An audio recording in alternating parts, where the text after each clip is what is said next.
মই এজন চিকিৎসক, অৱসৰপ্ৰাপ্ত চিকিৎসা বিষয়া, অসম চৰকাৰৰ এজন অৱসৰপ্ৰাপ্ত চিকিৎসা বিষয়া। মই হেৰিয়াৰ পৰাই মানে একেবাৰে শৈশৱৰ পৰাই মই কৃষি কাৰ্যৰ লগত জড়িত। মোৰ দেউতা এজন ভাল কৃষক আছিল, তেওঁ মোক কৃষি কৰ্ম শিকাইছিল। কিন্তু মই চিকিৎসক হোৱাৰ পাছতো মই কৃষি কৰ্ম এৰি দিয়া নাই, কাৰণ কৃষি হৈছে আমাৰ দেশখনৰ বা ঘৰখনেই হওক অৰ্থনীতিৰ মূল এটা ভেটি হৈছে কৃষি। কাৰণ কৃষি নহ'লে কৃষি ইণ্ডাষ্ট্ৰিতকৈ আৰু ডাঙৰ ইণ্ডাষ্ট্ৰি নাই, আৰু কৃষি নহ'লে আমি দেশখন স্বাৱলম্বী নহয়, ঘৰখন স্বাৱলম্বী নহয়, কোনো মানুহে স্বাৱলম্বী নহয়। গতিকে এইটোৱে আমাৰ মূল মন্ত্ৰ। গতিকে আটাইতকৈ ডাঙৰ কথা হৈছে এজন চিকিৎসক হিচাপে মই এইটোকেই কওঁ যে কৃষিৰ দ্বাৰাই যিবিলাক আমি পুষ্টিকৰ আহাৰ প্ৰস্তুত কৰোঁ, সেইবিলাক যদি আমি বাহিৰৰ পৰা আনো, অত্যাধিক ৰাসায়নিক সাৰ, কীটনাশক দ্ৰব্য ব্যৱহাৰ কৰা, এইবিলাক আচলতে বিষ। আৰু এইবিলাকৰ পৰা আমাৰ শাৰীৰিকেই হওক মানসিক হওক সঠিক বিকাশ নহয়, আমাৰ দেহক ই পংগুহে কৰিব।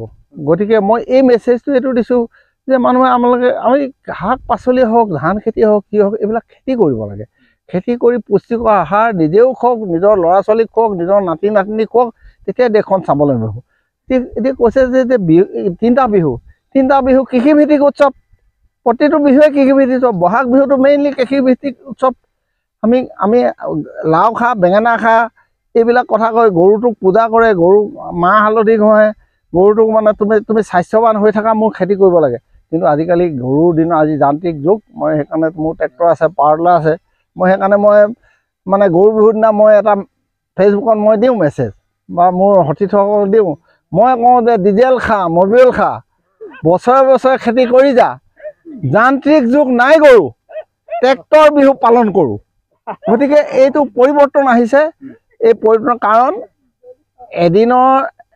এদিনত মই যিখিনি হাল বাই পেলানি, ট্ৰেক্টৰে হওক পাৱাৰ টিলাৰে হওক, মই যিখিনি হাল বাওঁ, মই এমাহতো গৰুৰ পিছত চুঁচৰি থাকিলেও মই নোৱাৰোঁ সেইখিনি কৰিব, কাৰণ আজিকালি সময় নাই। গতিকে এই যুগৰ পৰিৱৰ্তন হৈছে, এইটো ভাল মানে সংস্কৃতিৰ পৰিৱৰ্তনটো ভালখিনি আমি গ্ৰহণ কৰিব লাগে। এইটোকে মই আজি মই দেখাই আছোঁ।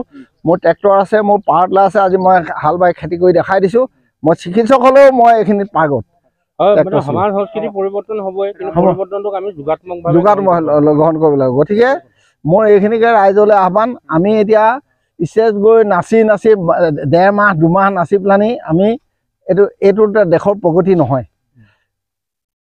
বহাগ বোলে বিহু এটি, ডক্টৰ ভূপেন হাজৰিকাই কৈছে, বিহু এটি মাহ নহয়, ঋতু নহয় মাথো এটি মাহ, ই গণজীৱনৰ আয়ুস ৰেখা কি হাঁহ বুলি কৈছিলে এইটো, গণজীৱনৰ হাঁহ। কিন্তু লোকৰ আমি নিজে খেতি নকৰি, নিজে চিৰা পিঠা উৎপাদন নকৰি, বৰা চাউল জহা চাউল উৎপাদন নকৰি যদি আমি পৰজীৱী হৈ বজাৰৰ পৰা কিনি আনি হিতাধিকাৰী হৈ আমি যদি বিহু পাতোঁ, এইটো কি আমাৰ আয়ুস ৰেখা হ'ব পাৰে নেকি? জাতিৰ অস্তিত্ব নাথাকে। গতিকে এইটোকে মই